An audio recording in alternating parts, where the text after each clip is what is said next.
हाय guys, अस्सलाम वालेकुम। Welcome to expert engineers.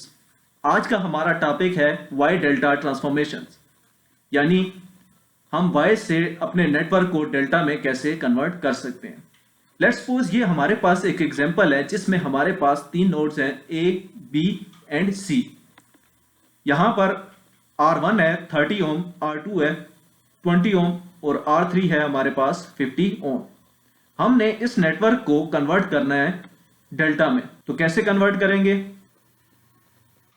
Let's suppose ये हमारे पास वो ओरिजिनल स्टार नेटवर्क था जिसे हमने डेल्टा में कन्वर्ट करना था। इसमें ये हमारे पास R1 जिसकी वैल्यू 30 ओम थी, R2 जिसकी वैल्यू 20 ओम थी और R3 जिसकी वैल्यू 50 ओम थी। हमने इस नेटवर्क को डेल्टा में कन्वर्ट करना था। लेट्स सपोज हम एक डेल्टा नेटवर्क बनाते हैं जिसमें हम RA कनेक्ट कर देते हैं नोड B और C के दरमियान, RB कनेक्ट कर देते हैं नोड A और B के दरमियान और RC इसे कनेक्ट कर देते हैं नोड A और B के दरमियान। अब ये इसका इक्विवेलेंट डेल्टा सर्किट या नेटवर्क आ गया। अब इसमें RA, RB और RC की वैल्यू हम कैसे कैलकुलेट करेंगे? RA किसके इक्वल होगा? जितने भी स्टार में कनेक्टेड रेजिस्टर्स हैं उन सब के रेजिस्टेंस का प्रोडक्ट। लेकिन एट अ टाइम आप सिर्फ और सिर्फ दो रेजिस्टर्स का कॉम्बिनेशन ले सकते हैं एक प्रोडक्ट में। तो ऊपर क्या आएगा हमारे पास? Sum of products of all resistors taken two at a time, यानी जितने भी रेजिस्टर्स हैं पहले आपने प्रोडक्ट लेना है और फिर उनका सम कर देना है। लेकिन शर्त यह है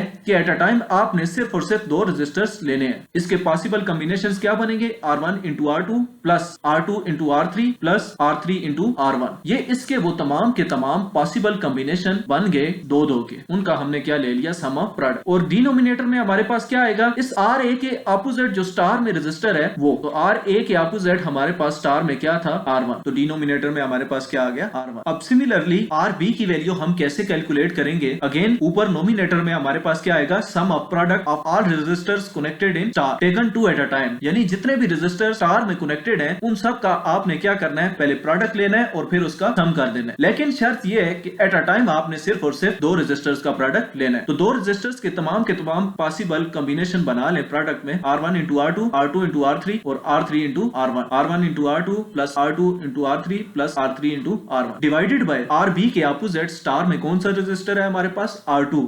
तो R2 से डिवाइड कर देंगे। सिमिलरली RC अगर हमने फाइंड करना हो डेल्टा में तो ये क्या होगा? Sum of all possible combinations of resistors connected in star taken two at a time, यानी तमाम के तमाम पॉसिबल कॉम्बिनेशंस रेजिस्टर के तमाम पॉसिबल कॉम्बिनेशन का प्रोडक्ट। लेकिन एट अ टाइम दो रेजिस्टर का आपने प्रोडक्ट लेना है। तो यहाँ पर हमारे पास क्या हो जाएगा? R1 into R2 plus R2 into R3 plus R3 into R1। और डिनोमिनेटर में हमारे पास RC के अपोजिट रेजिस्टेंस यानी R3 आ जाएगा।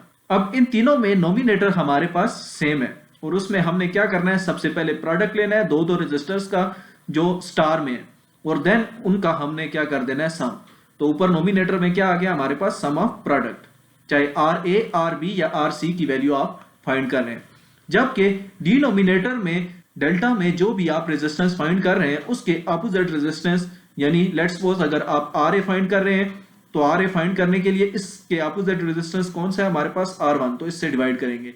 सिमिलरली RB फाइंड कर रहे हैं तो इसके अपोजिट स्टार में कौन सा है हमारे पास?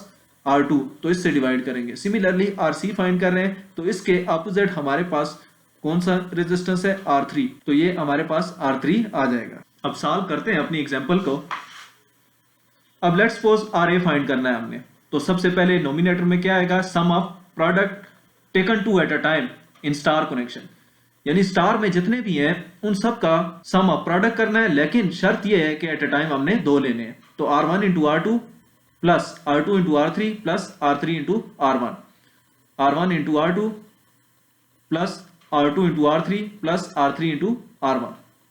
और डिनोमिनेटर में हमारे पास क्या आ जाएगा? RA के अपोजिट रेजिस्टेंस यानी 30 ओम। पुट करेंगे वैल्यू, सॉल्व करेंगे तो हमारे पास RA की वैल्यू क्या आ जाएगी? 103.3 ओम। अब RB की वैल्यू फाइंड करनी हो तो नोमिनेटर में क्या आ जाएगा? Sum of product taken two at a time, यानी कि हमने सबसे पहले इसके तमाम के तमाम पॉसिबल कॉम्बिनेशन बनाने हैं रेजिस्टेंस के जो स्टार में है। लेकिन एट अ टाइम हमने सिर्फ और सिर्फ दो रेजिस्टेंस का प्रोडक्ट लेना है। तो क्या आ जाएगा? R1 into R2 plus R2 into R3 plus R3 into R1। और डिनोमिनेटर में RB के अपोजिट, तो वैल्यू पुट करेंगे तो हमारे पास RB की वैल्यू क्या आ जाएगी 155 ओम, तो ये भी हमारे पास आ गई। RC की वैल्यू फाइंड करनी है तो अगेन नोमिनेटर सेम रहेगा, यानी sum of product R1 into R2 plus R2 into R3 plus R3 into R1 divided by RC के अपोजिट रेजिस्टेंस यानी R3, तो 50 ओम से डिवाइड कर देंगे। सॉल्व करेंगे इसे तो हमारे पास RC किसके इक्वल आ जाएगा 62 ओम के। तो ये हमारे पास वो इक्विवेलेंट डेल्टा नेटवर्क आ गया जो हमने फाइंड करना था। तो जब भी आप स्टार से डेल्टा में कन्वर्ट करेंगे या डेल्टा से स्टार में कन्वर्ट करेंगे, हर दो नोड के दरमियान रेजिस्टेंस सेम रहेगा, यानी स्टार में जो A और B के दरमियान रेजिस्टेंस था उसके बराबर होगा। सिमिलरली RB A और C के दरमियान है, तो ये जितना A और C के दरमियान स्टार में था उतना ही डेल्टा में होगा। इसी तरह B और C के दरमियान जितना रेजिस्टेंस स्टार में था उतना ही डेल्टा में। इक्विवेलेंट सर्किट का ये मतलब होता है कि हर दो नोड के दरमियान रेजिस्टेंस हमारे पास, अगर आप स्टार से डेल्टा में जाएं या डेल्टा से स्टार में जाएं, हर दो नोड्स के दरमियान रेजिस्टेंस आपके पास सेम होता है। ये थी हमारी Y delta transformation. Next lecture में हम सीखेंगे डेल्टा वाई ट्रांसफॉर्मेशन।